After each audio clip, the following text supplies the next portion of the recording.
ખેડૂત મિત્રો, ઘણા લોકોની હવે ડિમાન્ડ આવે છે કે સાહેબ તમને રૂબરૂ મળવું છે, રૂબરૂ મળવું છે. ભાઈ, રૂબરૂ મળવાની વ્યવસ્થા જે છે હવે સદંતર બંધ એટલા માટે કરી છે કે હવે ભેગું થતું નથી. બોલો ભાઈ. જય શ્રી કૃષ્ણ રમણકભાઈ. જય શ્રી કૃષ્ણ. મારે તમને રૂબરૂ મળવું છે સાહેબ. ભઈલા, એક વસ્તુ સમજો. હા. મારા જેવો કોક જ ગાંડો હશે જે ખોટનો ધંધો કરે. રૂબરૂ નહીં તો મળવાવાળા સાંભળો મારી વાત. હા રૂબરૂ સાહેબ. મળવાવાળા 2500-2000 રૂપિયા આપી જતા હતા, અહીંથી જાજી રકમે આપી જતા હતા. હા હા પણ પરિણામે હવે છેલ્લા 1 મહિનાથી થાય છે એવું કે હા. હું, સાંભળો બરાબર સમજો, હમ. કે હું વોટ્સએપના પૂરા જવાબ આપી શકતો નથી. સવારે 4 વાગે ઉઠીને રાતના 11 વાગ્યા સુધી મજૂરી કરું તોય હવે મળવાવાળો એક જણો આવે એટલે મારી 2 કલાક ઓછામાં ઓછી બગડી જાય. એ દરમિયાન હું 50 ખેડૂતોને જવાબ આપી દેતો હોઉં.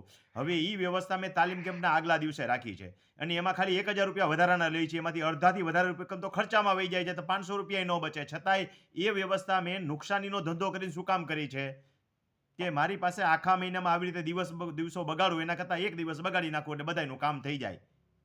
આમાં હા. આડકતરું જોવો તો મને નુકસાની છે કે દેનારો બરાબર. પૈસા દઈ જાય છે છતાંય મારી પાસે સમય નથી મળવાનો. અને મારે એવા હા. પૈસા કમાવા હોય તો આ બધી હાઈવે ને બળતરા કરવાની ક્યાં જરૂર છે? ના, બરાબર છે સાહેબ. તાલીમ કેમ્પનો લાભ લો. તાલીમ કેમ્પના આગલા દિવસે મેં આ વ્યવસ્થા કરી છે. તેથી તમે તમારો પ્રશ્ન લઈને આવીને મળી જાઓ. તમે ફાયદામાં રહેશો અને મારો સમય બચશે એ હું ફાયદામાં રહીશ. મારે તો સમય બચે તો જાજા ખેડૂતની સેવા કરી શકું. પણ સાહેબ હવે હું તમને શું કહું કે મને છે ને રૂબરૂ તો મળવાનું પણ રીઝન એ છે રૂબરૂની કે જ મારા. વ્યવસ્થા કરું છું ને. તાલીમ કેમ્પના આગલા દિવસે વ્યવસ્થા વ્યક્તિગત છે. અચ્છા એવું છે. એમાં સમૂહમાં નહીં મળું કાંઈ હું. એટલે એ જો કઈ તારીખ સમજો, છે? મારી વાત હજી ચોખવટ કરું. હા રોજે રોજ એક એક બબે જણા મને મળવા આવે. હા હા. હવે એક જણો 2 કલાક સામાન્ય રીતે બગાડી જવાનો. ના બગાડી જાય. હવે એવી રીતે રોજે રોજ થાય તો હું ખેડૂતોના જવાબ નથી આપી શકતો, કારણ કે મારી પાસે દિવસના કલાકો બચે છે. મારા ના ના, ફેમિલીમાં ધ્યાન નથી આપી શકતો. એ વાત બરાબર હવે છે. એને બદલે એ વૈકલ્પિક વ્યવસ્થા મેં એ કરી કે તાલીમ કેમ્પના આગલા દિવસે આખો દિવસ મેં ફાળવી દીધો. બરાબર. તેથી હજી મારી તેમાં સાથે રમવાનું જ. 2 જુનિયર એડવોકેટને હું રાખું છું.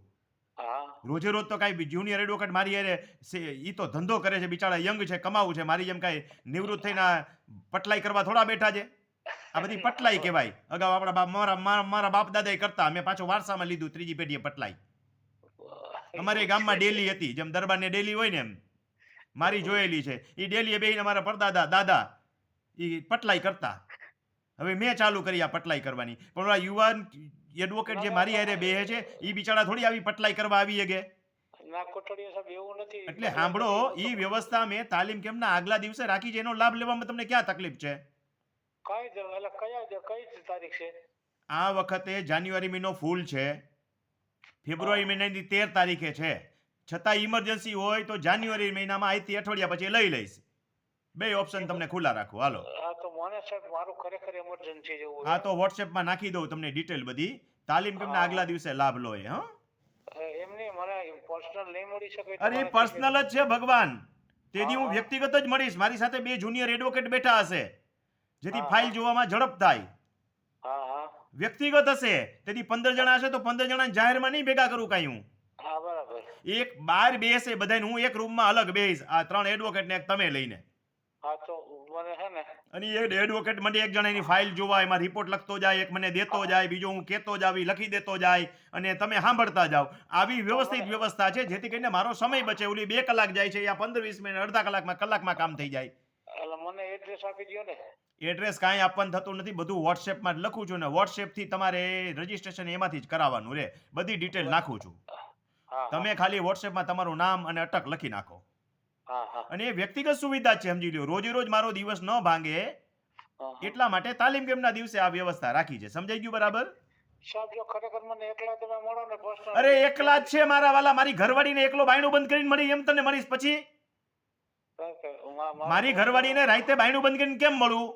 હા આ એવી રીતે એકલા મળીશ. હવે આથી વિશે શું જોઈએ? સારું હાલો. તેથી જાહેરમાં નહીં હોય. સારું હાલો. હું ઘરવાળી હારે વાત કરું તો કઈ શેરી ઉભો રહીને થોડો વાત કરું? એવી રીતે વાત કરીશ પછી. સારું હાલો. એ વ્યક્તિગત સુવિધા છે, પણ રોજે રોજ નથી એમ કહું છું. બરાબર. છતાંય ખેડૂતો સમજતા જ નથી. ખેડૂત મિત્રો, એક સમજો, એ વ્યક્તિગત સુવિધા જ છે. તમે એમ કેમ સમજો છો કે હું તમને જાહેરમાં મળીશ એમ? એ મારી રોજે રોજની દિવસ ન બગડે, રોજે રોજની કલાકો ન બગડે એટલા માટે તાલીમ કેમ્પના આગલા દિવસે વ્યવસ્થા રાખી છે. એમાં એક વ્યક્તિને વ્યક્તિગત રીતે હું મળું છું અને મારી સાથે સહાયમાં બીજા 2 વ્યક્તિઓ રાખું છું અને એક ત્રીજો વ્યક્તિ બહાર બેઠો હોય, જેથી કરીને કામની ઝડપ થાય. હવે રોજે રોજ તો કાંઈ 3 જણા મારી હારે બેહે નહીં. અને એવી રીતે બેસે તો એ બિચારા એના બાયડી છોકરા ખાય હું. મેં એકે આ ભગવો નથી પહેર્યો ખાલી અને સાધુ જ બની ગયો છું. બીજા બધા થોડા આવા સાધુ બનશે અને આવા યુવાન સાધુ હું કહીએ ન કહું કે યુવાનો સાધુ બની જાવ એમ.